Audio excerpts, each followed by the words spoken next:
The young master only intended to go for a light warm-up. Instead, the ancient forest became a graveyard of shattered timber. To an outsider, this godlike strength might seem a blessing. In reality, this deranged power was a curse tearing Johann apart from the inside. Even his own flesh and blood, his father recoiled in terror at his son's potential. There would be no aid from the family head. Abandoned by his kin, our protagonist faced a harsh truth. In this unforgiving realm, the strong devour the weak. Survival was entirely up to him. In the clearing, unsuspecting beasts grazed. Innocents oblivious to the predator lurking in the shadows. Target acquired. The veteran hunter's voice dropped to a whisper. Remember your training, strike true. He forced his trembling hands to steady. Breath held. Release. But the moment the command echoed, the forest erupted in chaos. The deer vanished in a blur of motion, not a single hair on its hide was touched. A complete miss. Wait. The arrow never even left the string. Johann Joseph wailed in despair. I said shoot the prey, not crush the weapon into dust. Johann sheepishly scratched his head. Faulty craftsmanship, he muttered. Or perhaps the horoscope is just bad today. Faulty. The hunter nearly wept.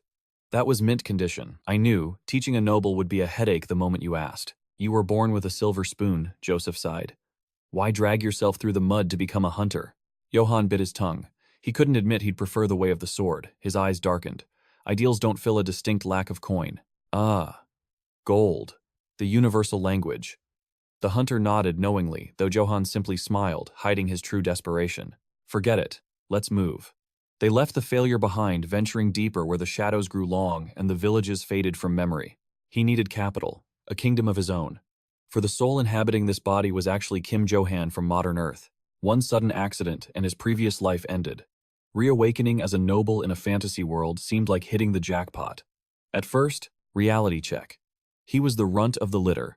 Inheriting the title The Fortune, a pipe dream. He would be fortunate just to survive the vicious succession war without being stripped of his name and cast into the gutter. But political schemes were distant worries. Right now, freeze. Ahead, a pack of gray wolves snarled over a fresh kill. Asterisk thwack times. An arrow buried itself into the trunk. The wolf pack scattered in terror. Joseph lowered his bow, grim-faced. Johann approached the sight. This wasn't a fairy tale. This medieval world was visceral, bloody, and unapologetically cruel. Even in death, the victim's face held terror. Johann gazed down, his expression unreadable. Joseph. Is this one of ours? The hunter shook his head, unable to identify the mangled remains. Who knows, but the lesson is clear. The weak are nothing but meat for the strong. Johann's fists clenched until his knuckles turned white. A storm of anxiety and resolve raged within his chest. Panic flickered in his eyes. To avoid ending up like that corpse, he needed power.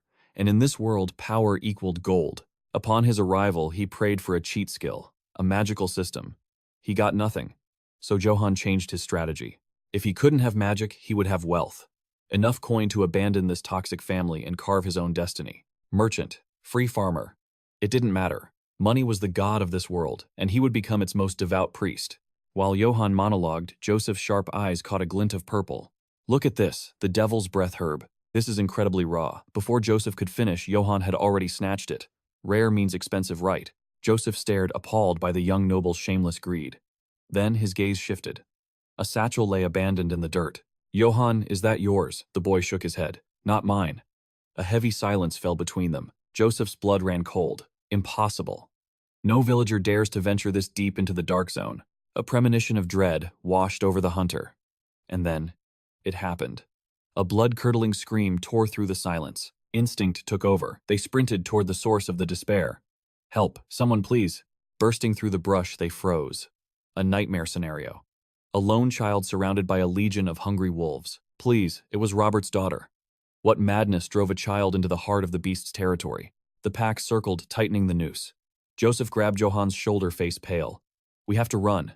There are too many. We need the guard. It's suicide, kid. We retreat and bring help. But Johann wasn't listening. His calculation was different. Johann stepped forward, eyes glazed over. Stop, Joseph screamed. Those aren't stray dogs. They're man-eaters. It's fine, Joseph. Johann cracked his neck, a calm aura descending. I'll draw their aggro. You grab the girl. The sheer audacity made Joseph's hair stand on end. Yet in the face of such madness, he could only nod. The hunter watched in awe.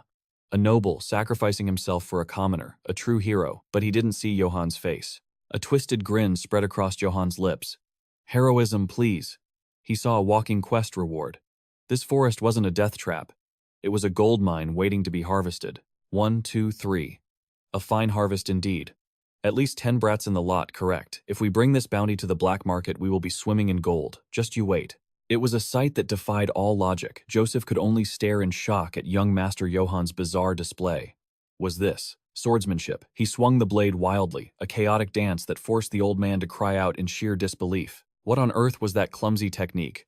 But the beasts did not care for style. The pack of starving wolves saw an opening and launched their assault without hesitation. They exploded from the earth, scattering dead leaves in their wake. Reacting on pure instinct, Johann hoisted his blade to intercept the incoming fangs. Crunch. The beast's jaws clamped down on the steel with terrifying force. The weapon, rusted and weary with age, groaned under the pressure before cracking instantly. In a split second, the metal warped, twisting like paper. Then, shatter. The blade exploded into fragments right before his wide, astonished eyes. From the blind spot, another predator lunged its maw, gaping wide to deliver the death blow. Time seemed to freeze in that harrowing moment. In the distance, Joseph stood, paralyzed, his soul trembling with absolute horror. A desperate scream tore from his throat, echoing up to the high heavens. Meanwhile, within the territory of Lord Johann's village, a dark cloud descended. The inspection team of the TZ family had arrived. Wherever their iron hooves struck the ground, terror gripped the hearts of the common folk. Even the village elders, weathered by time, trembled before them. And there she was, the concubine. She fanned herself with supreme arrogance, looking down on the villagers as if they were insects. Beside her rode the eldest son, Philip TZ, a man with a face as cold as ice, and leading them, the drunkard patriarch himself, Lord Gen TZ. His voice dripped with disdain. This cursed wasteland. It is just as filthy and wretched as I remember. The stench is unbearable. Philip scanned the area but found no trace of their target. He turned to his father. Father, forgive my incompetence, but Johann is nowhere to be seen. To flee during a royal inspection, the audacity, Philip hissed. Shall I dispatch the soldiers to hunt him down? But the old lord merely took a long, greedy swig of his wine and chuckled darkly. Lord Gen waved his hand dismissively, clearly amused. Forget it. Why waste energy searching for a lunatic? Let the fool wander. Let him roam about like a filthy pig in the mud.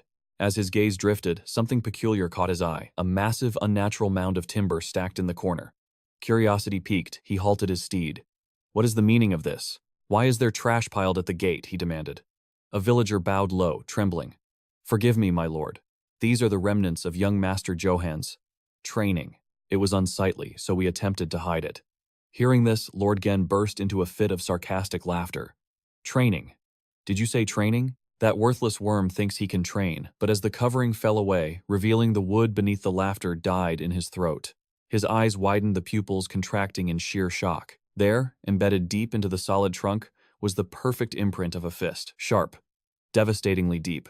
And it was not just one, there were dozens. The sight forced a gasp of pure horror from Gen's lips. What in the blazes is this? Back in the forest, the wolf had successfully pinned Johann. But what awaited the beast was not the sweet taste of victory, but utter confusion. Johann's muscles coiled like steel cables. With a sudden flex, an explosive force erupted. The beast was launched backward before it could even sink its teeth in. It spun helplessly through the air like a rag doll. It was then that Johann realized the way of the sword was never meant for him. Fine then. I will fight my own way. Johann's eyes burned with intensity. Come at me, you scavengers. In this world, the strong devour the weak. Do you think you can escape the laws of nature? To survive, to conquer, to amass wealth, one needed power that transcended the ordinary. As the pack charged, Johann did not flinch. He pulled back his fist and unleashed a strike of pure devastation. Boom! A single blow. The wolf's consciousness was extinguished instantly by the overwhelming pressure. Joseph's jaw practically hit the floor. The beast's skull had been completely caved in. Johann moved like a storm, raining down punches. Not a single fang could touch him. He was an impenetrable fortress. He seized another wolf by the scruff and tossed it aside like trash, sending the creature straight to the gates of the afterlife. Joseph stood frozen, unable to process the violence before him. Unbelievable. What kind of monstrous power is this? In the blink of an eye, a dozen predators lay broken at his feet. Yet Johann only grinned, calculating. How much gold will these pelts fetch me? But beneath the victory, dark memories began to surface. Life in this world had been a living hell. He remembered the faces of those who had tormented him, the bullies who had trampled on his dignity. Rot in hell, you bastard, they had spat at him. A motherless cur daring to look us in the eye. Know your place. Those so-called brothers flaunted their noble blood while using him as a punching bag. Every day was a cycle of curses and merciless beatings. Broken and bleeding in the dirt, he had watched them leave. But a fire had ignited in his eyes. "Enjoy your games while you can," he had vowed. "Because one day I will be the one doing the trampling." He learned the harsh truth of this reality early on. In this cruel world, he could die in a ditch, and no one would shed a tear. The only person he could rely on was himself. So the question remained, what did he need to survive in this savage medieval era? Fortunately, he possessed a weapon they could not fathom, the vast archive of modern knowledge stored within his mind. Every scrap of information he had learned in his past life was now his greatest asset. He possessed wisdom beyond the imagination of these primitives. He decided to reconstruct his body using modern physiology and high-intensity interval training. The villagers were baffled. An elder once asked young master, "Why do you waste such precious food?" He simply shoveled the mixture into his mouth. "Waste? You are mistaken. This is fuel. Oats, cabbage, beans, and eggs, the ultimate superfood for muscle growth." It was a scientifically calculated nutritional plan, perfectly balanced to turn a human into a weapon. He combined this diet with the lethal techniques of mixed martial arts. Day after day, he pushed his limits. The seasons turned, but his relentless training never ceased. Years passed, and the results were terrifying. Johann stood before a massive tree, his fist trembling with potential energy. He unleashed a strike with every ounce of his soul. Crack. The ancient timber groaned and toppled. Birds scattered in panic as tree after tree fell before his might. Johann had finally achieved it, a body forged in hell, possessing strength that defied the heavens. He adjusted his tunic and exhaled a long breath of relief. Peace, at last. Around him, trees lay shattered like matchsticks, a forest destroyed by his bare hands. Was this a divine gift from the gods, or a curse sent to test his resolve? Time flowed by, unnoticed in the silence. Stepping back into the abyss of the forest, Johann dusted off the debris of battle. His sharp gaze scanned the perimeter, calculating his next move. As the first light of dawn pierced the darkness, he stood victorious. A mountain of wolf corpses lay at his feet. Was this truly the extent of their power? He gently lowered the young girl to the ground. "Are you injured, child?" Thankfully, she was unharmed. But then she wept, crying out, "Uncle Joseph." Joseph slumped to the ground, gasping for air as he tried to steady his trembling heart. He scratched his head, sighing. "Young Lord Johann, that was absolute madness. Do you have any idea how close we came to death, you reckless fool? Yet, for the sake of a commoner's child, you charged into a den of beasts without hesitation. This old servant is moved to tears by your nobility. On behalf of the village, I offer my eternal gratitude." However, Johann barely registered the old man's praise. His mind was elsewhere. Which carcass held the most value? Hearing Joseph's voice drift away, Johann turned bewildered. "Wait, what were you babbling about?" Seeing his lord's indifference, Joseph gave up. "Never mind, sir." He turned his concern to the child. "You there, little one. Are you truly unhurt?" The girl bowed politely, wiping her tears. "Yes, thanks to the young lord, I am safe. Thank you so much." But in an instant, her relief shattered into pure horror. Her gaze locked on something behind them. A pair of glowing demonic eyes radiating a suffocating killing intent. She buried her face in fear. Sensing the anomaly, Johann and Joseph spun around, dread pooling in their stomachs. Looming over them was a nightmare made of fur and steel. A massive wolf, dwarfing the others by 100-fold, bared its razor-sharp fangs. Joseph's face went corpse pale. He shrieked, trembling, "Lord Johann, it's a monster-class beast. We must flee immediately." To kill such a beast would require a battalion. But Johann ignored the warning. "I thought this was a standard medieval setting, but it seems I've stepped into a world of monsters." Johann smirked, facing the beast. "Hey, Mutt. Are you the alpha of this pathetic pack? Sorry I slaughtered your disciples. I had to. The older ones fetch a higher market price." Hearing this mockery, the Wolf King lost all reason, growling in pure, unadulterated fury. Its bloodlust spiked, marking Johann as its prey. With a roar that shook the very earth, the beast declared war. The battle for survival had begun. The monster lunged. Johann sidestepped with fluid grace. "Your pelt is definitely worth a fortune," he thought, hurling a massive boulder at its face. It was futile. The wolf didn't even blink, shattering the earth with a simple shake of its massive frame. However, the attack left a tiny scratch near its eye. Johann clicked his tongue in annoyance. "Tsk. I damaged the goods. Now I'll have to offer a discount."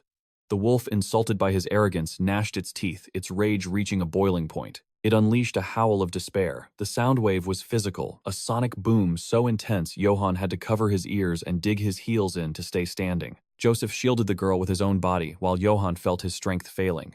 He groaned, pushed to his absolute limit. Was this the end? Johann's vision darkened. His control over his own power began to slip away into the abyss. Time lost its meaning. The duel reached its climax. Only one would walk away from this clash of steel and fang. Suddenly snap. Johann jolted awake, clutching his throbbing head. Was it a nightmare? Where was the Wolf King? Those terrified eyes, that crushing aura of death.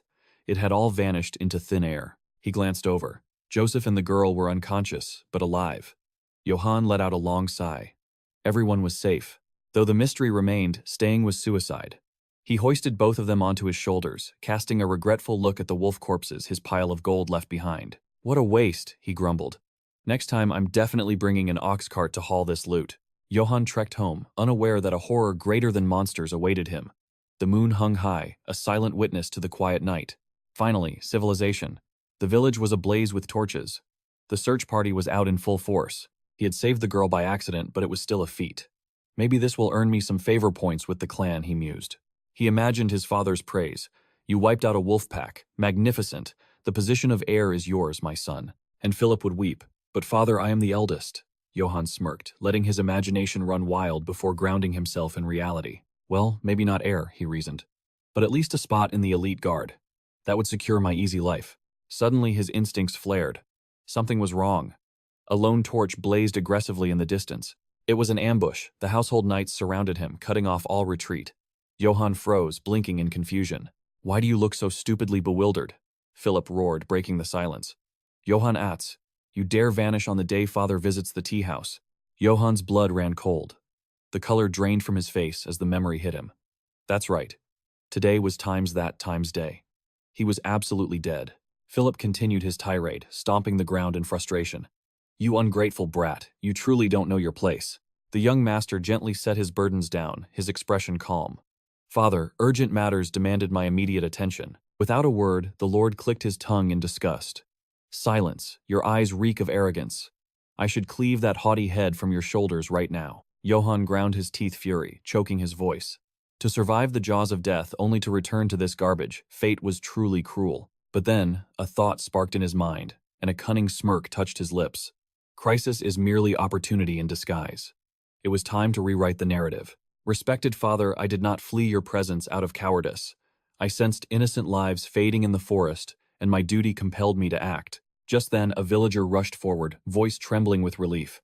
Heavens above, my child, I searched the ends of the earth for you. Tears flowed as the man embraced his daughter. Thank the gods you breathe. Seizing the emotional moment, Johann pressed his advantage. Witness the truth, father. The child was encircled by a pack of ravenous wolves. I stood alone against the beasts to shield her. Though I missed the gathering, I upheld the sacred vows of our bloodline. I acted as a true knight's son should. Forgive my absence, and I shall dedicate my life to protecting this domain. Furthermore, grant me command of the investigation squad. A guttural growl escaped Lord Philip's throat. Meanwhile, Johann internally cheered. It was a flawless performance. If this were a job interview, he would be hired on the spot, but the Lord merely burst into raucous laughter mockery dripping from his voice. So that is your angle. You, a captain. Where are these slain beasts? Do not insult me with fairy tales, boy. The accusation struck Johann like a thunderbolt. This stubborn fossil, he thought, rage bubbling. I speak only the truth. I even faced the Shadow Alpha. A gasp swept through the crowd, eyes widening in disbelief. The sheer audacity made the Lord howl with laughter. His face turned crimson with wrath. You dare weave such lies in my presence, I will shatter that deceitful jaw of yours. Johann's gaze didn't waver. You desire a duel, father. Very well. I shall prove my worth with steel right here and now. Deep down, a heavy weight settled in his chest. To cross blades with his own flesh and blood. It was not what he desired, but fate left him no exit. The Lord smirked, eyes gleaming with cruelty. Let us see what a failure can do against a master.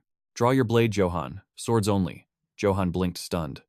A sword. The man had never once taught him the way of the blade. The old man is insane, he thought. The crowd roared, chanting for blood, urging them to begin the duel. With no options left, Johann drew his rusted, chipped blade.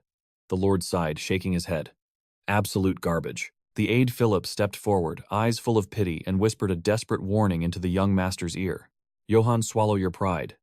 Kneel and beg forgiveness. It is the only way you survive this. But Johann's eyes burned with resolve. Apologize. I only bow when I have sinned. And I have done no wrong. Step aside. A man does not flee from his destiny. The aide could not hold him back. The young lord raised his broken blade, voice steady. Please, father. Enlighten me. The Lord adjusted his helm, snorting in contempt. Yet Johann felt a fire ignite within. This was the moment to etch his name into their memories. He will be forced to acknowledge me. Today the world witnesses my true strength. With a war cry, he launched himself forward. Determination masked the flicker of terror that gripped his heart. His expression twisted in exertion. Suddenly, the blade erupted with an aura of pitch-black energy. The Lord froze this pressure. It was like facing a demon. Instinct took over.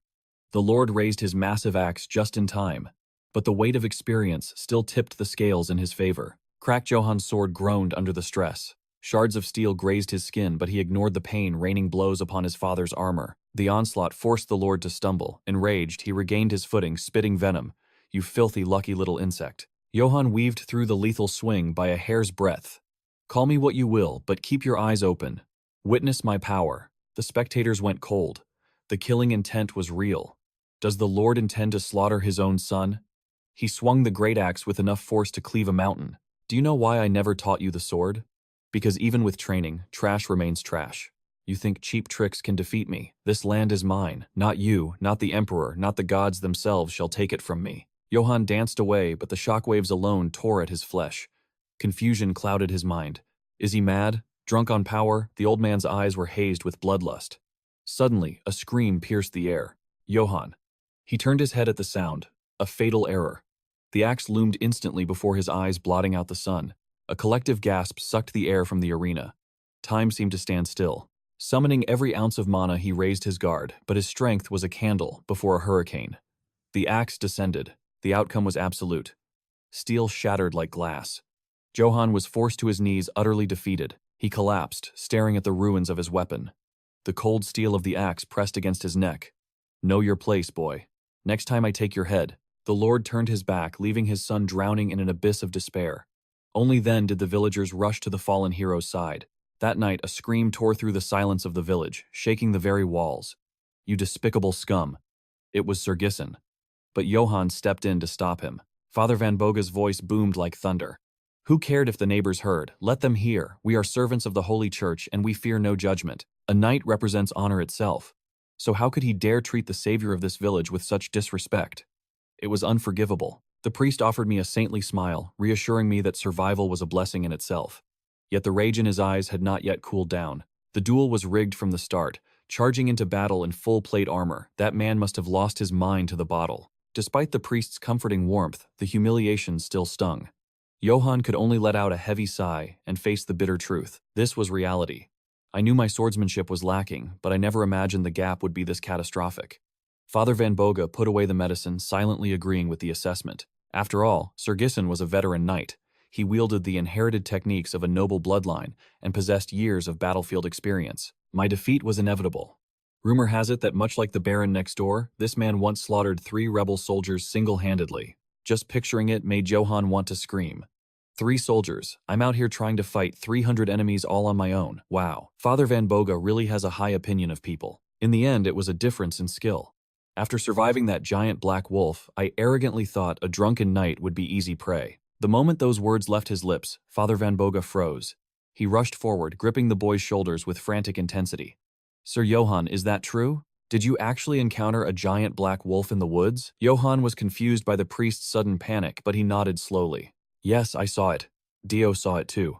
Upon hearing this, the priest immediately began to pray. Merciful Lord. His fear was palpable. What was so special about a wolf? The priest hurried to an ancient bookshelf and pulled out a heavy, dust-covered tome. "Sir Johan, listen closely." He flipped the book open to a terrifying illustration. Since ancient times, the black wolf has been far more than a beast. He stared at the ominous drawing, his voice dropping to a whisper. "The clergy call them the harbingers of death. Legend says the black wolf brings ruin, staining the world in a sea of crimson blood." Johan looked at the image and his heart began to hammer against his ribs. He rubbed his temples, trying to process the information. "I'm not superstitious, but could that beast have predicted my defeat against my father?" Father Van Boga seemed to think so. "It is possible." He forced a gentle smile to hide his worry. "But do not fear. It is merely a folk legend after all. God is surely protecting you, for you always put others before yourself. You are a righteous soul." Hearing this praise, Johan felt a bead of sweat roll down his face. His mind went blank. Me righteous, I just want to be filthy rich. Meanwhile, in the Riptide territory near the city of Itz, the air was filled with the stench of iron. Screams echoed endlessly. "Please, spare me. I know I messed up, please don't kill me, but the pleas fell on deaf ears. A blood-red sword dominated the scene, ready to strike. Another life was extinguished without a chance for a final prayer. The two guards shook their heads, their faces grim. Running is useless. We are all dead men walking. Do you understand? They sighed, resigned to their fate. It was a massacre, killing everyone in the territory, burning the land to ash, leaving not even a corpse behind. What choice did they have? On that blood-soaked night, every soldier felt the weight of sin, but they just needed the money to survive. At the same time, before the majestic palace gates, a shadowy figure bowed low. The mercenary's shift was over. He handed over a token. This is the seal ring of the Bori family. The superior officer examined the ring, then crushed it in his fist without a shred of mercy. Standing amidst the brewing chaos, he spat out a curse. Damn it all. I heard he slaughtered hundreds of peasants alone. I had high hopes. But he couldn't even withstand 2 strikes. He was nothing but trash. In the name of the Emperor, the One, the Holy Sovereign of Xinjiang, declare this. I shall reclaim the imperial seal myself. By His Majesty's command, the traitors would fall. For those who are loyal, the Emperor promises eternal glory and mountains of gold. But for the rest, death, extortion, fire. The army roared, charging forward with bloodlust. Their next target, the territory of Itz. Back in the dream realm, the duel between Johann and the masked man raged on. Neither side gave an inch. The masked warrior parried every single strike with terrifying ease. He launched a counteroffensive that gave Johann no room to breathe. Despite the barrage of steel, the masked figure remained untouched. He was a mountain of calm defense. Suddenly, Johann's sword was blasted from his grip. His helmet flew into the air, sliced clean off. Johann was defenseless, completely overwhelmed by superior power. The enemy didn't hesitate. Johann's vision spun as his head was severed from his body, rolling onto the dirt. Blood and bile poured from his mouth in a gruesome display. Suddenly, Johann's eyes snapped open wide in terror. He woke up screaming, his lungs burning for air. As his breathing slowed, reality washed over him. He was alive. Just a dream. He clutched his head, his body soaked in cold sweat. But the image of the black wolf refused to fade from his mind. It was burned there. Ever since I saw that beast, this nightmare has haunted me every single night. He couldn't forget the priest's ominous warning. Sir Johann the Black Wolf is the embodiment of misfortune.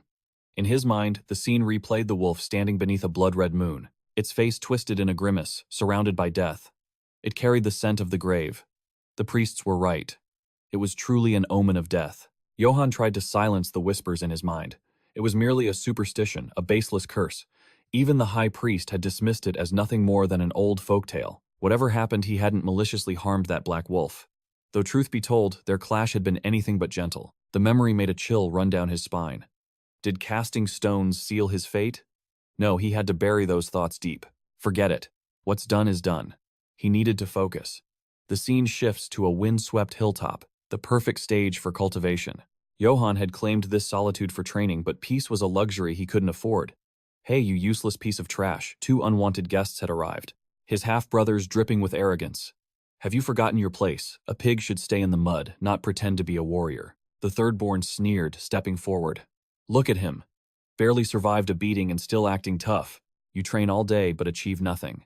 I could crush your skull with a single blow, the noble scoffed, his face twisted in disdain. The other brother stroking his hair added fuel to the fire. And that log, you definitely used a trick to break it, cheater. With your filthy bloodline, what power could you possibly possess? You captain of the guards, don't make me laugh. Wake up, you delusional fool. Father doesn't even see you as human. You're only fit to chop wood and feed the livestock. Johann didn't waste his breath on words. Instead, he channeled his rage into a single devastating punch against the massive tree. Asterisk, asterisk. Boom, asterisk, asterisk.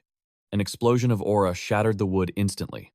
The impact was deafening, leaving the 2 bullies trembling in sheer terror. The ancient trunk had been split cleanly in 2. Johann turned slowly, his eyes burning with cold intensity, cracking his knuckles one by one. Now, what were you vermin saying? He took a step forward. The brothers shrieked, scrambling away like frightened rats, though their mouths kept moving. We're leaving. You'll pay for this. We're telling father. As they fled, Johann felt nothing but pity for their cowardice. Pathetic creatures. Living purely on borrowed status, without a single thought in their empty heads. They were barely surviving the present, yet had the audacity to ignore the looming future. Johann sighed, composing himself. Why waste energy on insects? Back to training. But suddenly a calm voice cut through the air.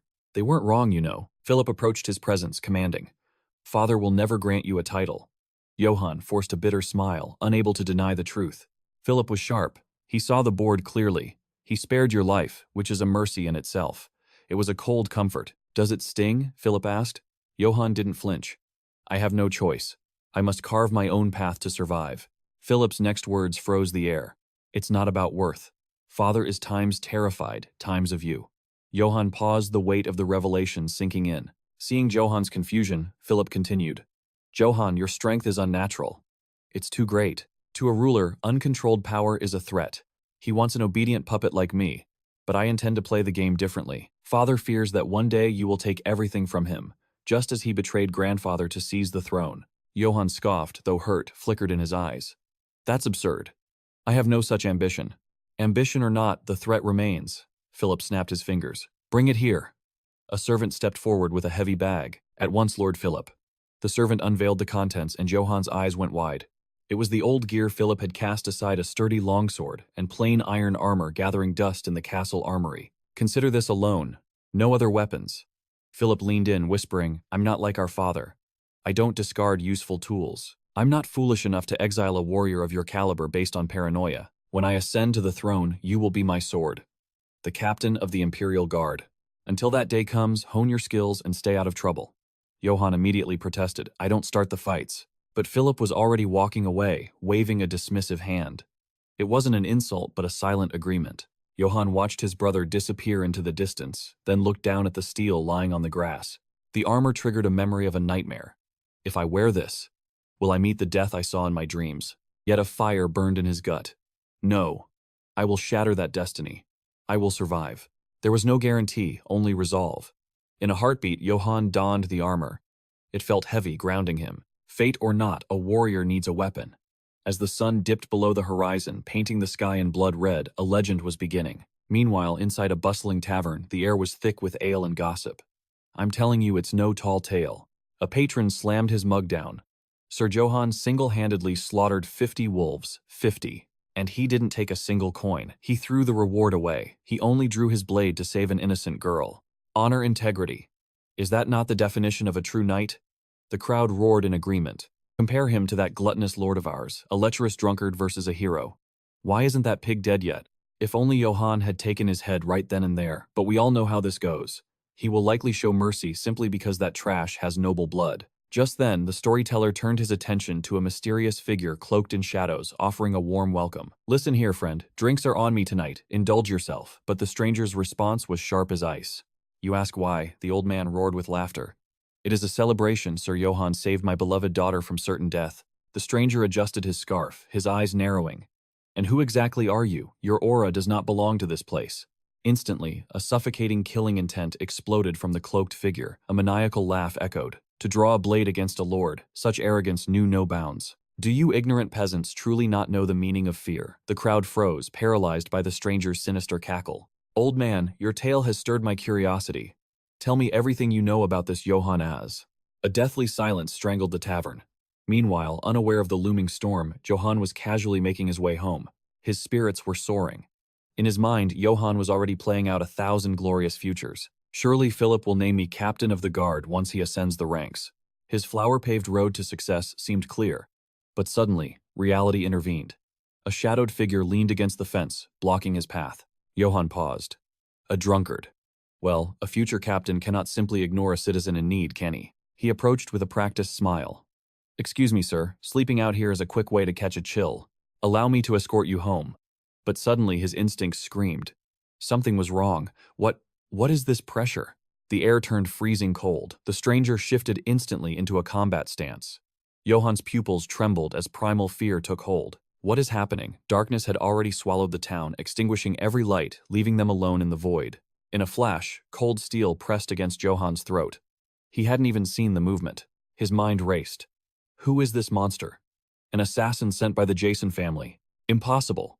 If it were them, they would have come for my head personally. Hired thugs, or could Philip have betrayed me? Thoughts spiraled into a dead end. He was completely in the dark. He forced himself to speak. What is it that you want? Desperation took over. Is it gold you seek? Take it all, just spare my life. But the blade did not waver. Gold, the assassin scoffed. I have enough wealth to bury mountains. Johann's terror deepened as his options vanished. If not for greed, then what? The hooded man finally spoke, his voice dripping with menace. Johannes, I have questions. The blade dug deeper. Answer wisely. If you bore me, I will sever your windpipe without a second thought. A crimson drop trickled down his neck. Johann stood frozen, utterly bewildered by the sudden interrogation. A quiz. Now, with my life on the line, he forced his trembling heart to steady. Think, Johann. You survived corporate interviews in your past life. Treat this like the ultimate job interview. Fail and you die. The assassin did not wait for permission. Johann swallowed hard. Very well. Ask your questions. Predatory eyes scanned him, hands testing his muscle density. You have a sturdy frame. It is hard to believe you share blood with that swine. Are you truly the spawn of that gluttonous pig? Johann felt violated as the man inspected him, but the question was absurd. How to answer? He hesitated, then gambled. Even a pig can give birth to a lion. Silence hung heavy in the air. The assassin stood motionless. Johann's blood ran cold. Had he signed his own death warrant? Why isn't he moving? Did I fail? Suddenly, the assassin sighed and burst into raucous laughter. That answer. I like it. The words washed over Johann like salvation. Then let me go. But the reply was instantaneous. No, Johann as. You belong to me now. Johann heard the words, but his brain refused to process them. Belong to him? What sort of madness was this? Little did he know he stood before a living nightmare. Ka-Egan, the Empire's deadliest assassin and the supreme master of poisons. Forged in blood, he created a sword style that strikes like a viper. The legendary serpent sword arts. Yet the apex predator had one weakness. He had no successor. He searched the world, finding only disappointment and trash. Occasionally he found talent, but they were shackled by useless concepts like chivalry. I would rather die than walk the path of an assassin, they would scream. And Egan, ever the benevolent teacher, would grant their wish. Very well. Die then. Over 30 noble knights perished by his hand martyrs for their foolish pride. Desperate Egan sought the imperial mages. And there a prophecy from an old hag changed everything. O Lord, granter of the final mercy called death. The successor you seek lies within the desolate, forgotten lands of Tezi. He is the discarded son of a depraved lord, a man drowning in alcohol and his own filth. Ka-Egan listened to the witch's prophecy, his face twisted in absolute disbelief. That god-forsaken wasteland. You claim my legacy lies there. A single gold coin could purchase that entire miserable domain. The witch kept her palms flat on the table, her aura calm despite his scathing mockery. If you doubt the threads of fate, I shall return your gold. Ka-Egan tapped his finger against the wood, the rhythm sharp and impatient. I wouldn't dare rob a witch. I fear the price of a curse. Fine, I will trust you. Ka-Egan accepted her words for a man who had squandered a lifetime seeking a successor, had no sand left in his hourglass. Yet, even as he set foot in the grim territory of Teze, the shadows of suspicion clouded his mind. Does a genius truly exist in this garbage heap? He mused, his killing intent, spiking as he walked. If you disappoint me, boy, I will end your miserable existence without mercy. The moment he found Johann, he wasted no breath on pleasantries. I am the guildmaster of Gilder. The time for idle dreaming is over. You are to become my successor. His eyes narrowed. Now choose die by my blade right here or inherit my swordsmanship. There is no third option. Johann swallowed the lump in his throat, his mind racing to weigh the heavy scales of life and death. Then, in a heartbeat, he shouted, Wait, how much gold must I pay to learn this legendary technique? Ka-Egan frowned, his irritation flaring. Money. I require no payment. Johann's eyes sparkled like he had just discovered a dragon's hoard. Did he mean it? A supreme grandmaster teaching him for free. Was this a hallucination? No, this was the jackpot of a lifetime. He spun around, clapping the terrifying man on the shoulder. Master, where have you been hiding? I have been waiting for you my entire life. His sudden shift in attitude left the legendary swordsman completely bewildered. Listen well. My art is the sword of assassination. Merely learning it is enough to stain your name forever. To be scorned by every knight in the kingdom as a disgrace. Can you bear the weight of a lifetime of humiliation? The warnings bounced off him like rain on stone. Honor, disgrace, I couldn't care less. Please instruct me, sir. Ka-Egan stared at him, utterly baffled. This kid. He's a complete eccentric. Suddenly, Johann extended his hand toward the master. Ah, master, since you mentioned you have mountains of gold. If I master your arts, could you perhaps spare some pocket money? Ka-Egan froze, staring deep into the soul of the boy before him. This brat. He is truly a different breed. Meanwhile, back at the Tezi Lord's castle, the Lord sat atop his steed, preparing to depart. The inspection is finished. I shall head out. His two retainers bowed at the gate, their voices dripping with practiced loyalty. Yes, my lord, travel safely, they chanted in unison. We shall guard the city with our lives. But the moment he left, the envious glares of Philip and the madam pierced the air. Let me make this clear, Philip sneered, refusing to back down.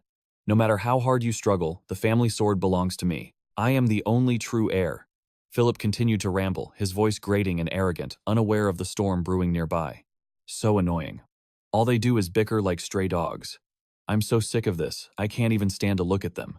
Let them rot for all I care. Suddenly, Philip stepped forward with a feigned concern. Father, the trash Johan hasn't returned yet. What should we do? The Lord remembered his unwanted son and barked out a cruel laugh. Philip, do not waste my precious time on that useless waste of space. Let that weakling die in a ditch for all I care. Philip rushed to soothe him, hiding a smirk. Yes, apologies, father. I suppose he still refuses to accept his place beneath his younger brother. Johan, where are you hiding? At that very moment, Ka Egan's voice thundered through the wilderness. We must assess your current level. Johan looked awkward. Excuse me, master, but may I borrow your blade? My strength tends to. Snap them. Ka Egan reluctantly handed over his weapon, his eyes filled with contempt. He didn't trust this disciple as far as he could throw him. This kid becomes more despicable by the second. I see zero potential in him. His inner voice whispered darkly. Perhaps I should just kill the brat and be done with it. Johan's face hardened with sudden focus. Understood. He gripped the hilt, his other hand clenching into a tight fist. Ka Egan watched the stance with utter hopelessness. What a catastrophic posture. Is this amateur truly the blood of a knight? This is futile. I'll have to dispose of him. But Johan suddenly spoke up. Fighting doesn't strictly require a sword, does it? Any method of violence is acceptable, yes. Ka Egan's patience finally snapped. Use fists, kicks, or teeth, it matters not. Just attack me. Johan let out a boisterous laugh, then swung the blade. He launched a linear strike, but before it could even connect, the steel sword shattered into 1,000 fragments from the sheer force of his swing. In that split second, Ka Egan realized his doubts were laughably wrong. His expression morphed into pure shock. This physical strength. It was terrifying. Johan didn't stop. With the sword gone, he drove his fist straight toward the master's face. Ka Egan barely dodged his instincts, screaming. How could a simple punch generate such a monstrous gale? If that blow had connected, it would have turned my bones to dust. This isn't a human being anymore. He is a lion, in human skin. Ka Egan reached behind his back, his fingers closing around his secondary blade. The master hesitated no longer. He drew his sword in a blur of motion, launching a counteroffensive. Johan, holding the broken hilt, looked confused. Wait a second. What kind of ghostly movement is that? Where is the attack coming from? Up, down, left, right, the trajectory was invisible. Before Johan could even process the phantom strike, the hilt slammed into his jaw. He staggered back, spitting out a mouthful of bright crimson blood. Johan struggled to rise from the dust. Khan stood like a statue, offering no hand to his fallen student. Most men would be unconscious after that impact, but not you.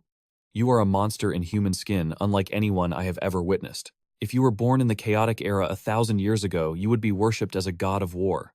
Johan's face burned with embarrassment. You honor me too much, master. Khan's voice turned ice cold. However, you possess a fatal flaw. Continue on this path and it will lead you to an early grave. The color drained from Johan's face. Certain death.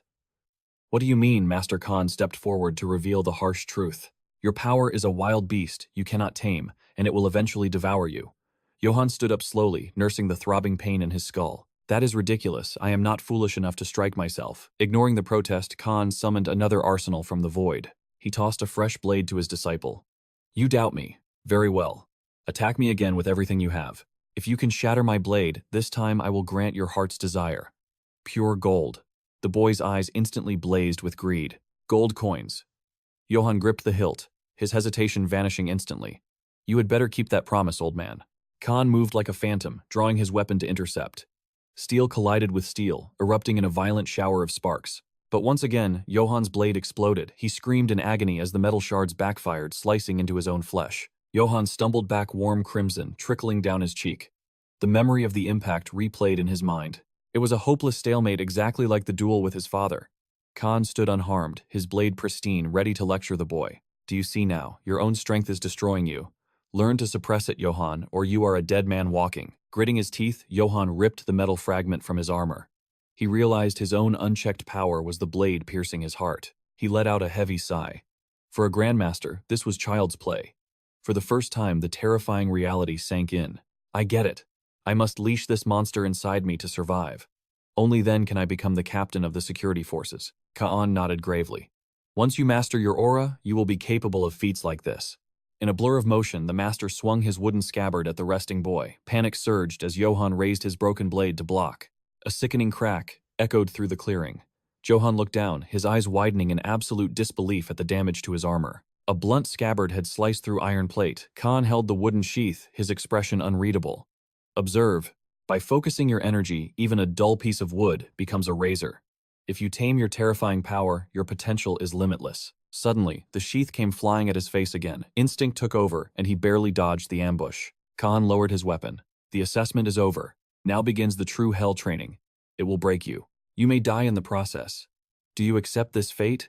Johann's eyes burned with resolve. I am ready, master. The next morning, under the bright sun of the kingdom, Johann wandered through the streets. One night of hell had left his face, a swollen mask of purple bruises.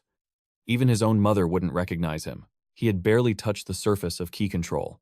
Restraining his natural strength was absolute torture, but at least his sword remained in one piece. Lost in thought, he suddenly halted, spotting a commotion ahead. Who goes there? A squad clad in heavy iron armor blocked the city gate. Their intimidating aura was palpable. Johann stepped up. Why are you blocking the path? The guard waved him off dismissively. Can't you see the curfew, peasant? Scram Johann's temper flared instantly. He pointed a trembling finger. Who are you to order me around? The guard sneered. We are the Iron Wolves, the Emperor's personal mercenary elite. Johann's demeanor flipped instantly. Mercenaries. His mind raced. These were the top dogs of the industry. Maybe this was his chance for employment. Tell me, does the job pay well? The soldiers erupted in laughter, mocking the boy in rags who dared to dream of joining them. Our pay is legendary, kid. A single contract earns 2 gold coins. 2 gold coins. Johann's eyes turned into sparkling dollar signs. While he was blinded by greed, the soldiers quietly tightened their circle around him like a pack of wolves. You're big but clumsy. Without skill, you're just a meat shield for our enemies. Johann remained oblivious to the danger. Yes, exactly. He nodded eagerly, convinced fate had dropped a fortune in his lap. He had never held gold in his life. Forget the guards. The mercenary life was calling. Suddenly, an imposing figure on horseback interrupted them. The newcomer in golden armor glared down at Johann like he was an insect. Instinctively, Johann's guard went up. His hand drifted to his hilt, ready to draw, but before he could breathe, a dozen blades were pressed against his throat. Cold sweat drenched his back. Why had his body reacted on its own? Why was he trying to draw his blade? The mercenaries roared in fury. You suicidal fool, drawing steel on the prison warden, you're a dead man. The stranger raised a hand, commanding absolute silence. He wheeled his mount around his gaze, locking onto Johann. Identify yourself. Staring down the tips of a dozen drawn blades, Johann gulped down his terror. He stammered, Good morning, my lord.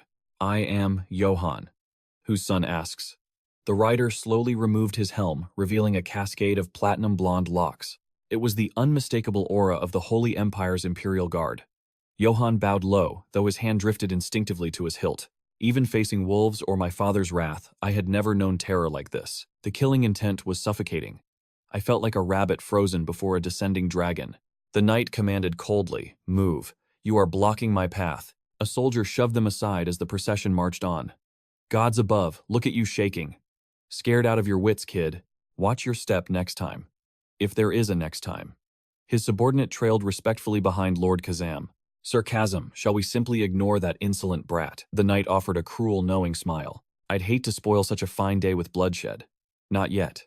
Johann stood frozen, watching them go. The Emperor's own blade. What brings such monsters to this backwater territory? Suddenly a voice rang out.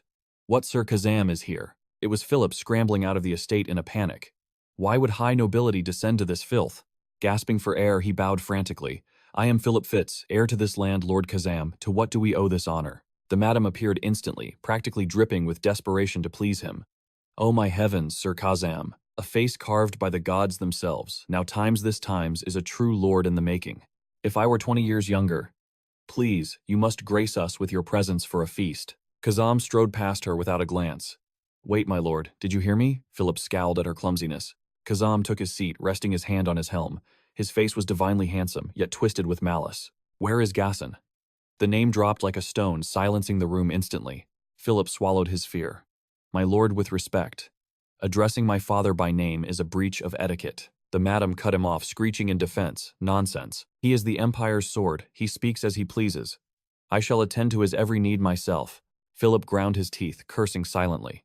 That witch was using this chance to push her own son's claim. Kazam slammed his blade down, shattering the floor. "Silence, you vermin. Leave me. Stop this prattle and bring the wine." His eyes flashed with murderous intent. "I will wait for that old slug right here." As the tension peaked in the hall, the scene shifted to the forest where steel sang against steel in a rhythmic dance. Johann and Master Keegan were locked in relentless combat, pushing their limits. But the image of Kazam haunted Johann. Those cold, dead eyes ruined his focus. Suddenly, Keegan roared, cursing his student's wandering mind. Johann snapped back to reality, but too late. A storm of blades descended. He parried, but steel bit into flesh. Pain exploded. Johann clutched his neck, feeling the warm trickle of blood staining his skin. Keegan glared, his voice thunderous. "If that blade carried poison, you would be a corpse. Where is your mind, boy?" Johann confessed everything without hesitation. The Imperial Knights, their arrival, the suffocating pressure in his own home. "They've locked down the city gates in our own territory. It's madness, absolute madness." Keegan sighed, lowering his weapon. "Suspicious or not, what can a gnat do against a giant? That is Kazam. The Emperor's Fang, the strongest warrior on the continent. Even his armor is a mythic relic." Johann stood stunned. Stronger than his master, the gap between them was a yawning abyss. Keegan frowned, his voice dropping to a whisper. "If I faced Kazam, I would flee without looking back." Johann clenched his fist, defiance burning in his eyes. "We won't know the outcome until we cross swords." Asterisk whack times, Keegan smacked him hard on the head. "You absolute fool, do you have a death wish? You're a bastard child who can't even control his own mana. And you want to challenge a god of war?" The insults cut deeper than the sword, sealing Johann's lips shut in shame. Yet fire kindled in his eyes. He raised his blade. "I can do this." Keegan smirked. "Then show me." They collided in a blur of motion, but in mere seconds, Johann was sent flying by Keegan's overwhelming strike. Keegan deflected the blow effortlessly, but Johann launched himself back into the fray. It was no use. The master's defense was an iron wall. Yet determination burned in Johann's eyes as he leaped forward, searching for an answer. Why couldn't his blade pierce through? Then a flash of enlightenment struck him like lightning. It wasn't about brute strength. It was about the flow channeling his entire aura to the sword's tip. In that split second, the mysteries of power control unraveled before Johann. The sword began to sing its hum, sharpening into a deadly frequency that sliced the very air. Johann unleashed a storm of strikes, giving his master no room to breathe. He gripped the hilt, his soul sinking with the steel. This is it, the perfect strike. His eyes glowed with a terrifying, otherworldly brilliance. A chill ran down Keegan's spine. This aura, it's too dangerous. But it was too late to stop him. Like a phantom viper striking from the void, a blinding flash erupted in the darkness. Keegan gritted his teeth as the impossible happened. His scabbard and sword were sliced clean through. Johann beamed his smile, innocent as a child's. "I did it. I finally mastered the flow." Keegan stood frozen, staring at the destruction. "Pure luck," he tried to convince himself. "Again," Keegan commanded. Johann nodded, his playful demeanor vanishing instantly. "I won't hold back this time." The boy declared, his stance shifting into lethal focus. The serpent's fang struck true. Keegan was sent flying, his weapon shattered, hitting the ground with a heavy thud. Johann jumped up, fists pumping in the air. "Victory is mine, I won again." Cold sweat drenched Keegan's face. What kind of monster is this kid? I only taught him the basics of control. But how did he manifest the serpent technique so perfectly? The boy had absorbed a lifetime of skill in a single glance. Keegan's mind reeled. As a master assassin, he knew the truth. This wasn't luck. A legend had been born. Nesser, the infamous ice poison of the Empire, felt his face burn with shame. The student has surpassed the master, he thought, watching Johann's joyous celebration. I can retire now. By the time the shock wore off, the first light of dawn was piercing the forest canopy. Johann, our time ends here, Keegan announced. The boy looked up, devastated. But I've only just begun. That is all I have to give. Keegan shook his head. You have mastered the sword. In less than a week, you have eclipsed me. Walk your own path now. Johann froze as Keegan's voice softened. You have walked a road of thorns, child. Confusion clouded Johann's eyes. Are you really leaving me? The wind never stays in one place, Keegan replied, gazing into the dying campfire. Johann hesitated before asking Master. What do you know of the Red Dynasty? Keegan stiffened. The Crimson Tide, the Black Wolf. Johann nodded grimly. The nightmare of the wolf haunts me. That is why I feared you at first. Keegan sighed deeply. If that omen follows you, your destiny is already stained with blood. Listen closely before I go. You need a weapon that can handle your power. Your strength will shatter ordinary steel. You must find a blade made of Dir steel. Dir steel, Johann asked the name, feeling heavy on his tongue. A mystical metal found only in ancient relics. Weapons forged from it are rarer than dragon's tears. Kings would bankrupt their kingdoms for a single ounce. It is beyond price. Johann frowned. Then why tell me to find something impossible? Keegan's expression darkened. You misunderstand, boy. I am not telling you to buy it. I am telling you to fear it. If you see a warrior wielding that steel, run. Do not look back, or your life is forfeit. Remember this. The master rose from his seat, signaling the end. The boy's voice trembled as he asked, Is this truly where our paths part? Listen well, Johann. Never draw your blade against a foe you cannot defeat. If the shadow of death looms, cast aside your pride and flee. But if battle is inevitable, show no mercy. Use every ounce of your strength to slaughter them. Engrave this into your soul and you might just survive. Johann watched in silence as his master's silhouette faded into the horizon. The lesson echoed in his mind, in the face of danger run, but if retreat is impossible, become a monster. Kill by any means necessary. Survival is the only law. Resolute fire burned in his eyes as he clenched his fists. I will not be like you, master. Meanwhile, darkness had swallowed the city of Eitz. This swill tastes like prison piss, the guest sneered. The madam forced a trembling smile, masking her fear. Is the vintage not to your liking, my lord? What a pity. The only liquor worth drinking is hidden in Lord Gessen's private chambers. She stepped closer. You must be exhausted from your travels. Why not forget your troubles? The VIP room is warm and waiting. The man remained silent, his aura cold as ice. Flustered, the madam's cheeks flushed as she leaned in, whispering a seductive invitation. Our silk suite is very cozy, I guarantee. I can make you forget everything. You two seem to be getting along famously, a voice barked. The mysterious guest ignored the interruption, his expression unreadable. Get lost. The madam paled, turning back to the dangerous man. Lord Gessen won't return until late. Let me entertain you until then. The man's eyes shifted, a glint of malice shining through. I suppose killing time is better than doing nothing. Very well. Let's play. The intruder grinned, a terrifying smile that savored the anticipation of the coming slaughter. The air suddenly grew heavy with the stench of blood. Johann covered his mouth, gagging at the horror before him, dragging his heavy feet forward. His eyes widened in disbelief. This wasn't reality. A hellscape unfolded before him. The entire village was being consumed by an inferno. He stood frozen, his mind unable to process the destruction. Columns of black smoke choked the sky, and the screams of the dying filled the air. What in the heavens was happening? Why was the Eight's territory burning? Even the returning soldiers were paralyzed by confusion. My lord, the fire is consuming the city. We must return at once. The panic among the troops was palpable. Whips cracked and horses galloped frantically. But as the carriage screeched to a halt, they found the city gates barred and blocked by an ominous presence. Lord Gessen, the middle-aged noble, chuckled arrogantly. So, you finally decide to show up after the party is over. You incompetent fools are slow at everything. Open this gate immediately, the Pig of Eights roared. He has no patience, the soldiers joked. But as the heavy doors groaned open, Lord Gessen's eyes bulged, nearly popping from his skull. The courtyard was a graveyard. A mountain of his own soldiers' corpses lay rotting. Heavy metal footsteps rang out, cutting through the silence. Commander Kazam stood clad in golden armor, his blood-red eyes glowing from beneath his helm. You are late, traitor, Gessen growled, panic rising in his throat. What is the meaning of this? He screamed, spitting in rage. Do you know who I am? Commander Kazam raised his blade, his voice calm as a judge passing sentence. Gessen, you are charged with high treason and plotting against the Emperor. By His Majesty's decree, the Eitz bloodline ends tonight. Total extermination. The fat noble shrieked. Lies! This is a purge! You're framing me to steal my territory! I won't let you get away with this. Run. Kill them all. But Kazam's aura remained as cold as the grave. Sound the horn. At Kazam's command, hundreds of Imperial soldiers flooded the city. Recover the family seal. Leave no one alive. Burn it all to ash. A war cry erupted that shook the earth. The Imperial army charged a tide of steel, ready to wipe the Eight's family off the map. The only thing left behind was the roaring fire, relentlessly devouring history. Elsewhere, a soldier gritted his teeth. Stubborn filth. He grabbed the priest by his hair, pressing cold steel against his throat. I'll ask one last time.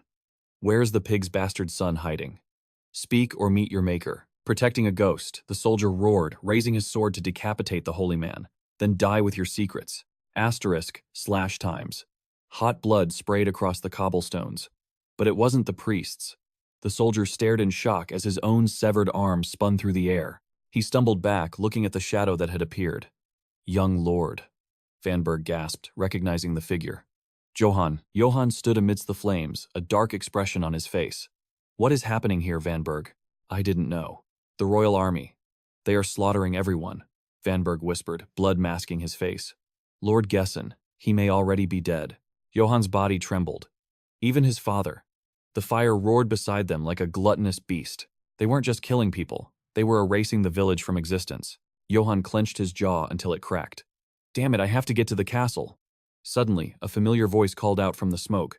A burly figure rushed out of the haze. Lord Johann, thank the gods, I was terrified I wouldn't find you alive. Johann let out a breath he didn't know he was holding. You're safe. We need to move. Follow M.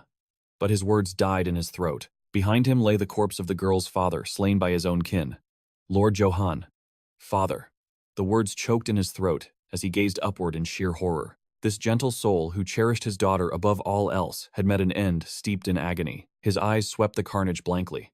Faces that had beamed with laughter only days ago were now frozen in the silence of death. His loyal escort had fought to the bitter end, sacrificing their lives to shield the village. Overwhelmed, Johann clenched his jaw until his teeth threatened to shatter, barely holding back a primal scream. Resting a heavy hand on the weeping girl's shoulder, Johann spoke, his voice trembling with suppressed rage. It is too dangerous to remain alone. Seek refuge with Father Van Bach. Now. She nodded through her tears. Johann retrieved his blade and turned away his stride, heavy with grim resolution. Lord Johann, wait. Where do you think you are going? Vanberga desperately grabbed his scabbard, panic in his eyes. You cannot go there. You must flee. But Johann shook him off, walking into the abyss. And then he saw it. The severed head of his father mounted high upon a pike like a trophy of war. Below it, a damning proclamation mocked the dead. Prince Ganiz has been executed for high treason against the Emperor. Let this be a warning. Any soul daring to claim this corpse shall suffer the exact same fate. Veins pulsed violently against his temples. The inferno within him demanded blood. Suddenly, a royal knight guarding the grim display narrowed his eyes. Wait a moment. Aren't you that traitor's bastard son? The knight smirked, spitting on the ground. I thought you scurried away like a rat. Did you crawl back here just to die? Johann answered with steel. With a single fluid motion, he severed the flagpole. The enemy banner crashed into the dirt, and Johann crushed the imperial crest beneath his boot. The soldiers erupted in uproar. The audacity. Look at this insolent brat. Don't just stand there gaping, slaughter him. Murderous intent flooded Johann's eyes. His blade became a blur of silver light shearing through the air. Before they could even blink, their throats were opened, life fading before their bodies hit the ground. Deathly silence descended, leaving Johann standing alone amidst the gore. In the quiet, a dark thought surfaced. Why? Why had he chosen this path? Why return to this hell? Reason dictated he should have fled. Father Van Bach was right. Survival was the only logical choice. He bit his lip until copper tasted in his mouth. Returning meant a pointless death in this chaos. But then, a faint rasping voice broke his trance. Johann. He spun around, startled. Philip, you're covered in blood. How are you still breathing? Johann offered no excuse for his return. He simply watched as the dying soldier removed his helmet, fighting to steal one last moment from the Reaper. Run.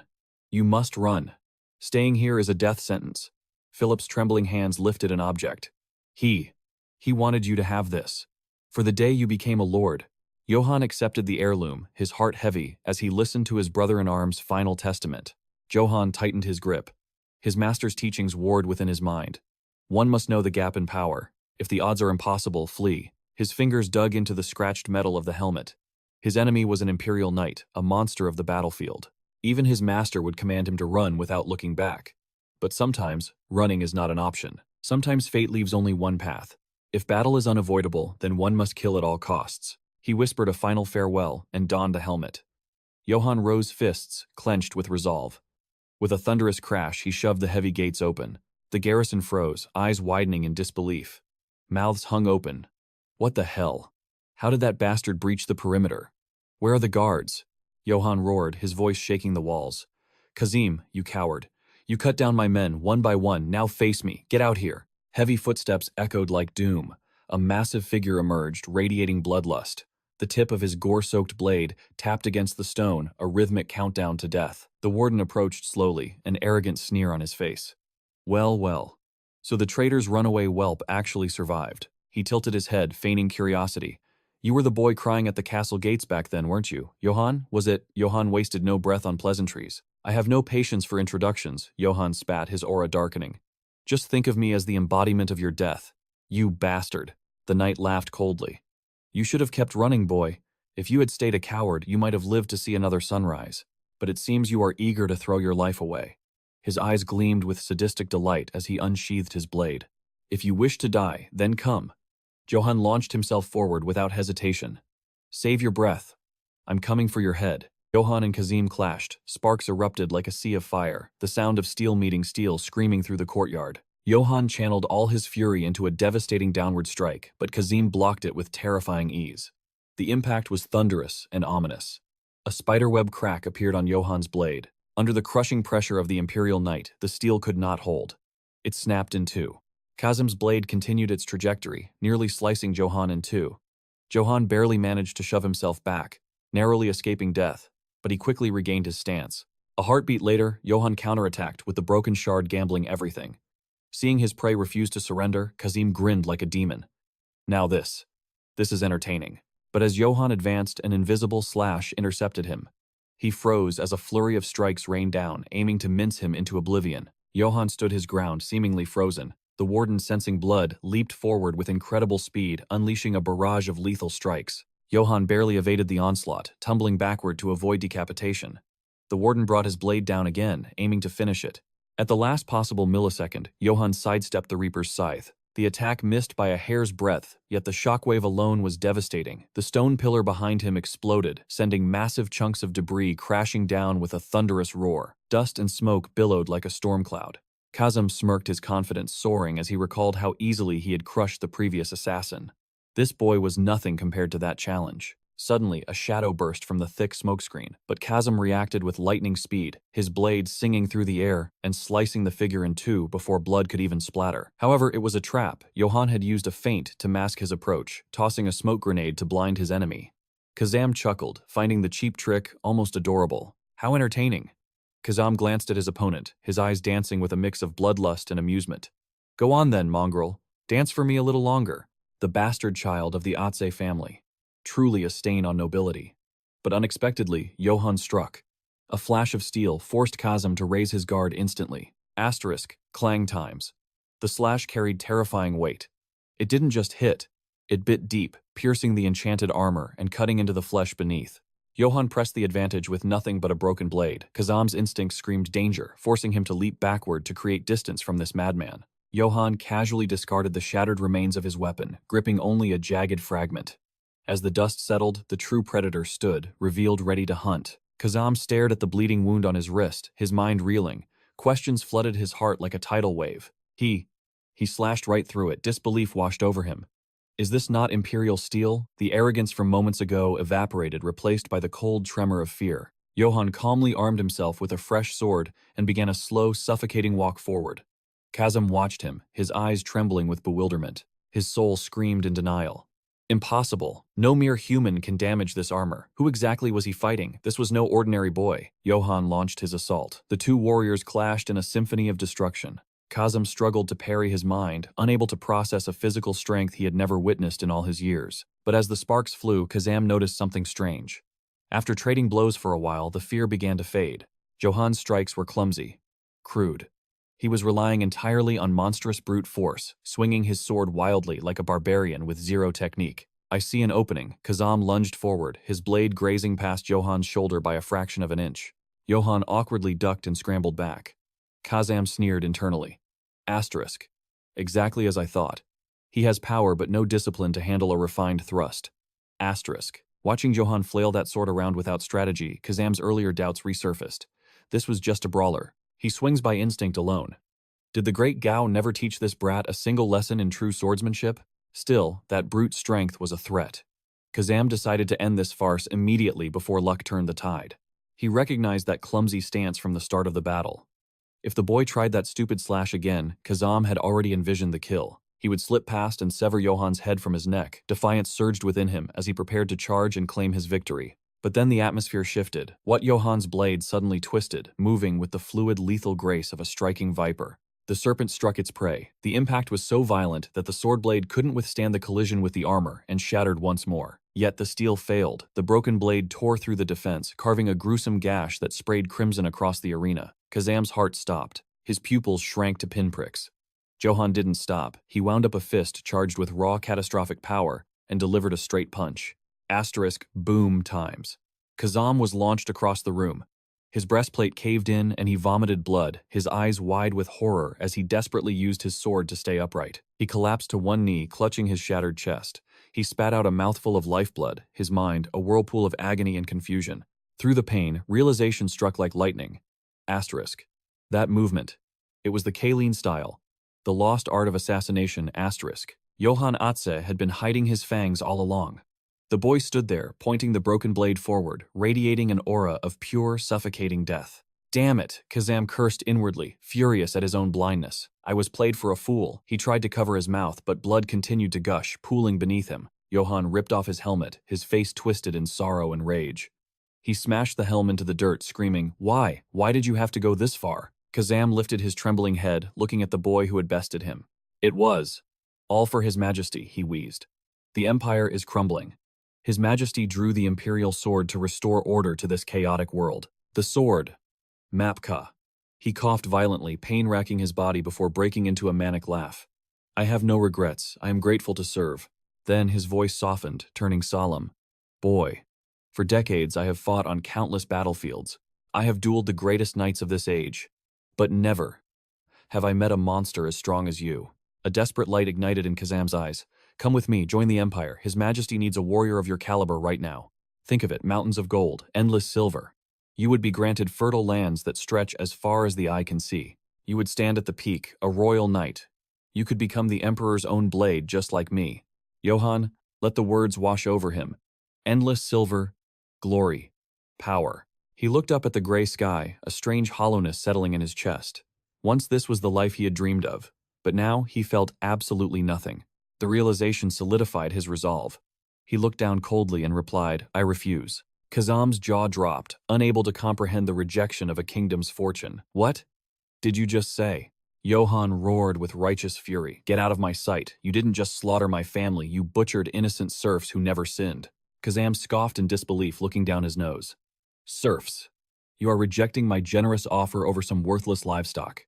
He ground his teeth, his voice dripping with venom. Who cares if they die? What does it matter? Is your mother some lowly peasant? They are insects. The strong devour, the weak that is the absolute law of this world. Silence fell like a heavy shroud.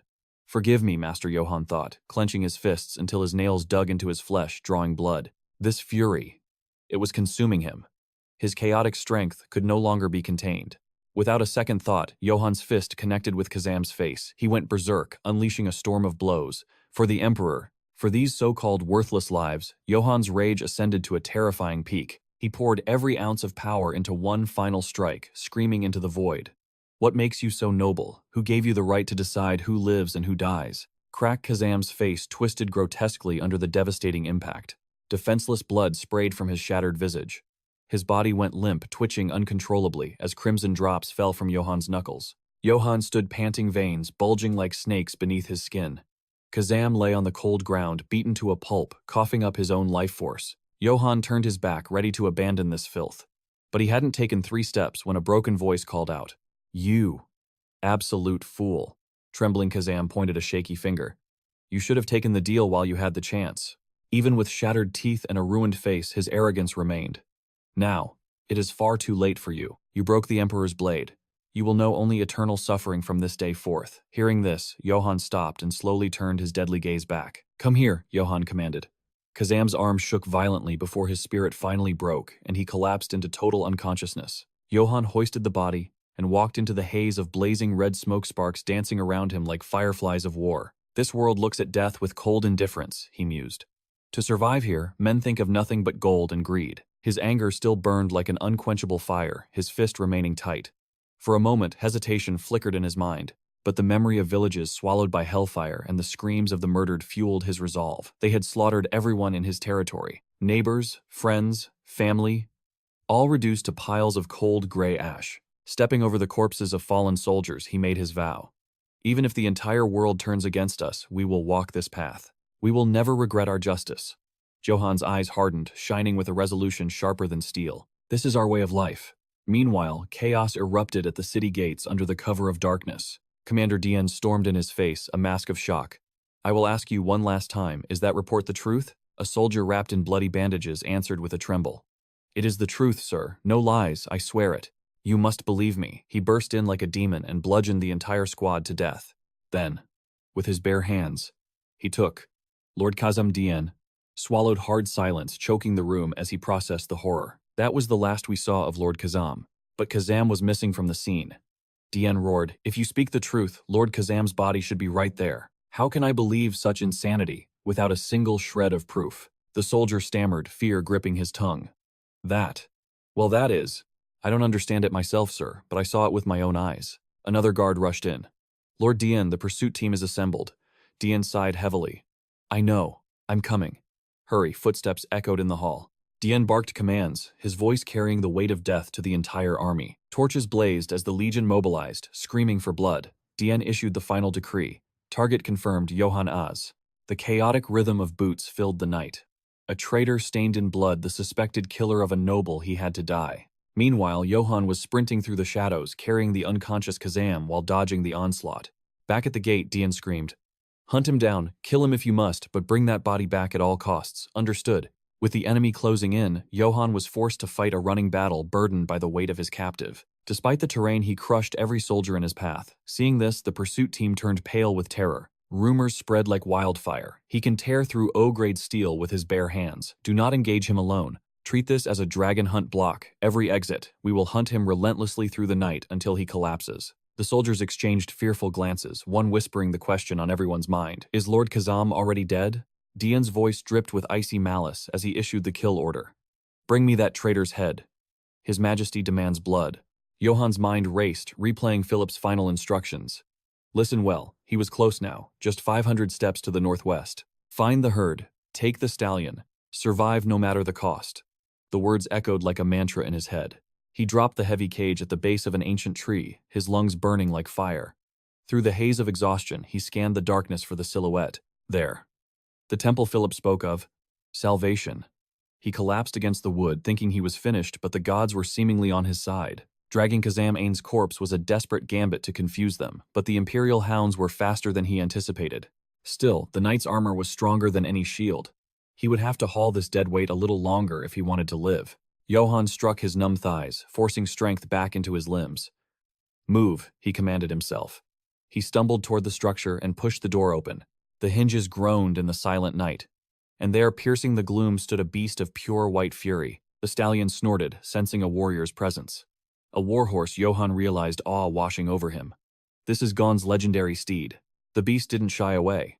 It leaned into Johann's touch as if recognizing a kindred spirit. With you, I might just survive this nightmare. Johann hesitated, looking into the animal's intelligent eyes. I shall name you, Philip, a tribute to the fallen. Let us ride. But outside, a soldier's shout shattered the moment. A flash of light. Over there. I saw the glint of steel. Something is hiding in the shadows. It's the reflection of Ower's metal scour the area. The soldiers tightened their formation, weapons drawn, aura flaring. The rat is cornered, another soldier roared, sensing blood in the air. Suddenly, the earth trembled. Thunderous hooves tore through the silence. A horse breaking through the line. As the rider flashed past, recognition struck them like lightning. It's him, it's Johann Az. The commander's voice boomed over the chaos. Shoot him down. Do not let that bastard leave this forest alive. The sky turned black with arrows. But they pinged harmlessly off the legendary Kazam armor, the steel singing a symphony of defiance. Like a ghost in the night, Johann vanished into the suffocating embrace of the black forest, leaving his pursuers in the dust. Miles later, he finally stopped. He dug a grave in the cold earth.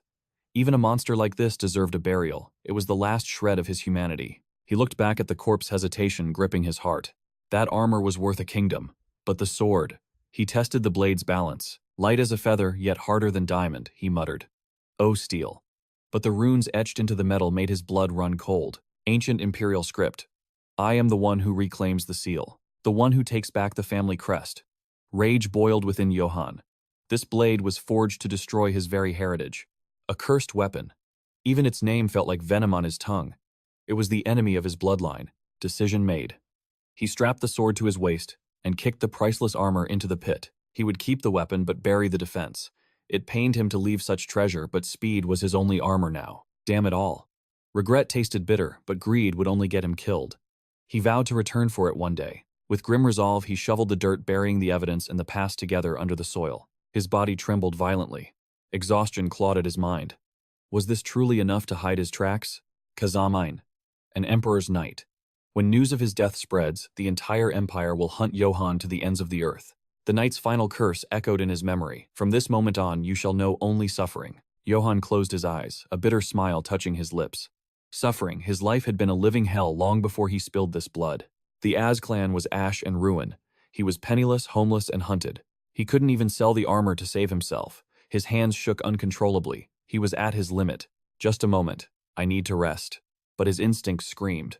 A presence loomed behind him. Adrenaline spiked. Johann spun around, blade drawn. A massive black wolf descended from the darkness, eyes burning with demonic red light. Johann froze. This was no ordinary beast. It was a monster, and he was trembling like a leaf in the wind. Damn it, he cursed, despair crashing over him. Why now? Why when I have nothing left to give? In this state, he was prey. His grip was weak. The sword felt like lead. Victory was impossible. He stepped back, eyes darting for an escape route. He had to reach the horse. He had to run. But fate is cruel. From the distance, shouts erupted. The soldiers had found the horse. The trap was closing from both sides. The commander's roar tore through the air. We've secured the traitor's warhorse. He can't have gone far. Find him! Johann froze, panic, seizing his chest as he glanced back. The Ak wolves, they're already here. The commander extended a finger, his voice booming. Movement over there. It was over. Johann had been spotted.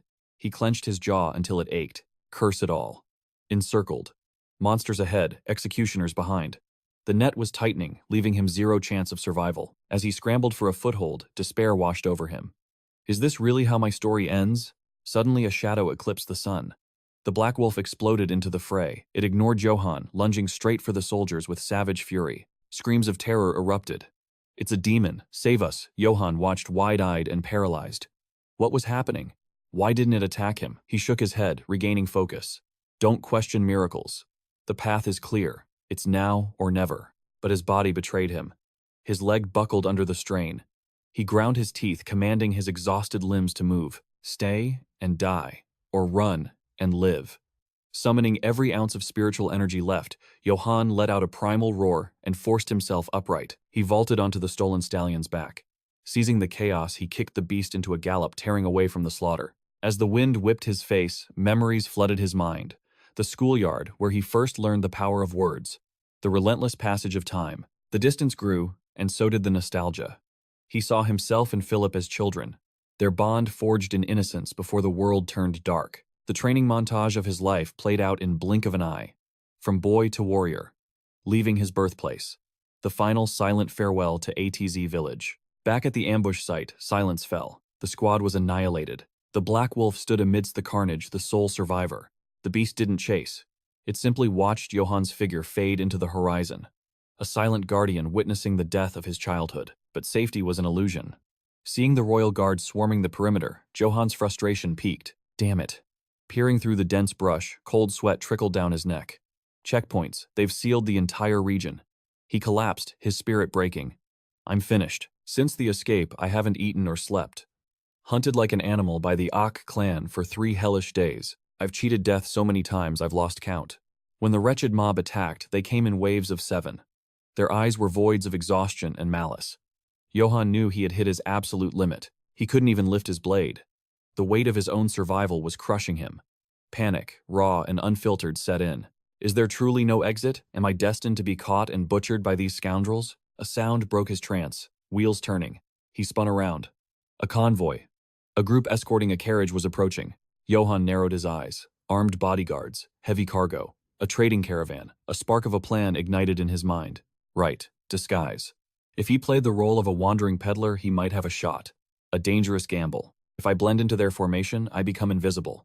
I'll use them as a human shield to bypass the blockade.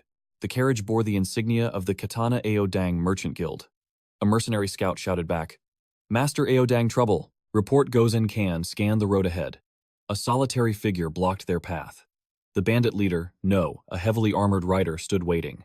A gasp rippled through the group. What is that? The Gozen mercenaries tensed up. Kan lowered his voice, grave and serious. Sir, battle stations. That's not a normal traveler. But the redhead mercenary scoffed. Relax, boss. It's one guy. If he tries anything, the 9 of us will turn him into mincemeat instantly. Gozan, the veteran, panicked. He pointed a shaking finger at Johann.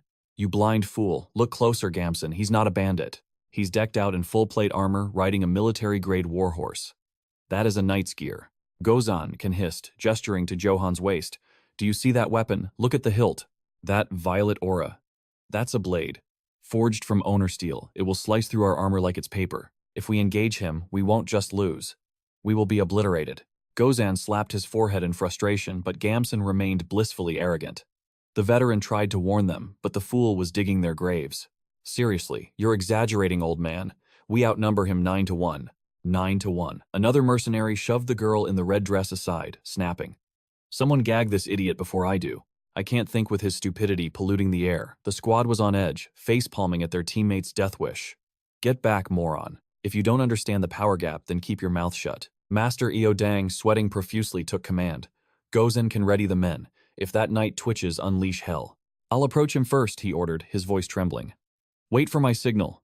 If things go south, attack all at once. Understood.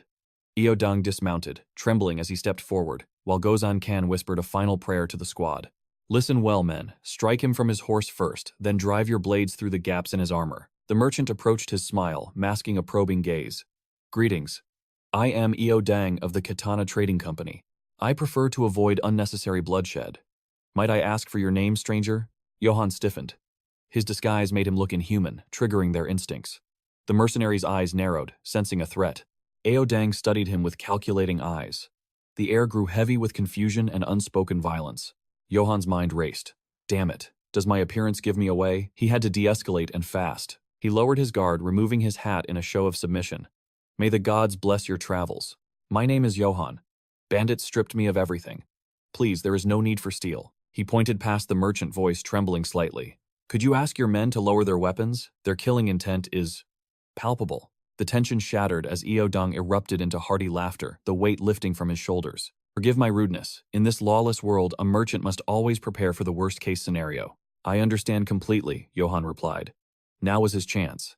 I have a humble request. As you can see, I am destitute. But my blade is still sharp and I have nothing left to lose. Feed me, grant me shelter, and I will guard your cargo with my life. Eo Dang stroked his beard, calculating the profit. The boy possessed a warrior's build, and his eyes held no deceit. He seemed useful. Very well, Eo decided. We travel to Ma City. Go introduce yourself to the mercenaries. It is a long road ahead. Johann bowed low. You have my eternal gratitude. Relief washed over him, but a question lingered. Ma City. Where exactly is that? As Johann walked away, a subordinate whispered, Master Eo is this wise. He is an unknown variable. He is merely a stray dog. Eo muttered, his voice dropping to a whisper. But keep a close watch. His eyes turned ice cold. If he makes one wrong move, cut his throat without hesitation. Yes, sir. Unaware of the blade at his back, Johann exhaled. Step 1 was complete. Now to survive the journey. Suddenly a scout's cry pierced the air. Halt, identity yourselves. We are the Azure Wolves. Submit to inspection or face the consequences. Johann's heart hammered against his ribs. A checkpoint. Now of all times he had to remain invisible. Eo Dang stepped forward, radiating authority. I believe our reputation precedes us. I represent the Katana Guild. Bring me your commander immediately. The soldier's arrogance vanished. K. Katana. The color drained from his face at the mention of the name. The merchant kings of Ma City, the commercial capital that rivaled the empire itself. Even the emperor trod carefully around them. The soldier forced a greasy smile. An honor, my lord. We are simply hunting an escaped traitor.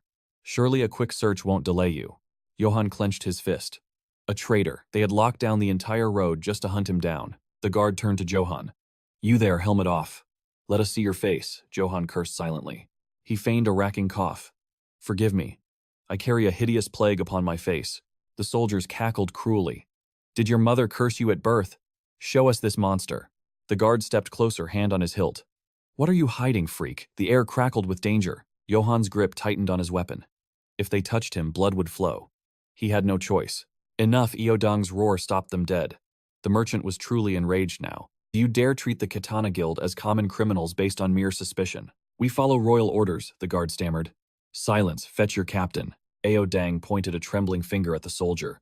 Interfere with my business one more time, and I will personally ensure your badge is stripped and your life ruined. I will report this insolence directly to the Magic Council. The threat was absolute. Terrified, the soldiers scrambled aside. Clear the road, let them pass. The guard sneered at Johann. Count your lucky stars, you poor bastard. Johann exhaled. He was safe. For now. Yet the soldiers' predatory gazes remained locked on Johann, their grim faces masking barely suppressed bloodlust. The group halted, kindling a fire as they settled in for a tense, uneasy respite. A mercenary's gravelly voice barked out orders while the squad inspected their gear one last time. The night watch duty fell to a fateful pair, the oldest veteran and the newest recruit. Inside the makeshift shelter he sat reading, humming a soft tune to settle his nerves until a mercenary's voice broke the silence. "You go by the name Johann, correct? You have no duties tonight, so take the first shift of sleep." Surprised by the gesture, Johann quickly voiced his gratitude. Much obliged. He stripped off his heavy armor, rolling the gear into a crude pillow and tossing it onto the rough mat with a thud. As he collapsed onto the bedding, a tremor ran through Johann's exhausted frame. He let out a heavy sigh. Even a moment's rest felt like a hard-won battle. Finally, peace. The abyss of sleep claimed him the instant his head hit the pillow. But above, a sudden signal flare pierced the darkness, revealing a soldier's face twisted into a triumphant, wicked sneer.